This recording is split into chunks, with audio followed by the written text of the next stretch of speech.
I'm Sue Walker, and I'm going to show you a Swedish meatballs and brown gravy recipe.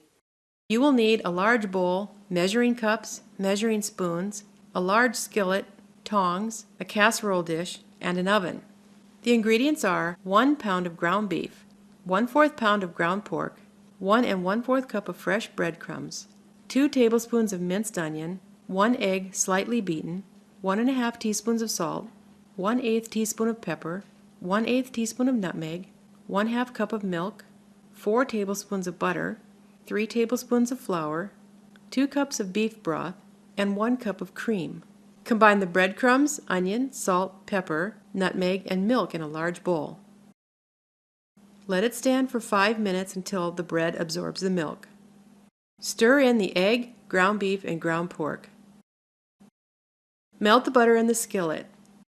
Brown the meatballs in the butter. Remove the meatballs to the casserole dish.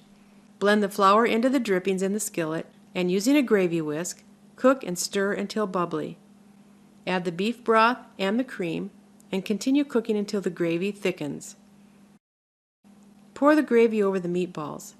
Place the casserole in the oven and bake at 325 degrees for 30 minutes. Take out and serve with noodles or mashed potatoes. And that's a Swedish meatballs and brown gravy recipe.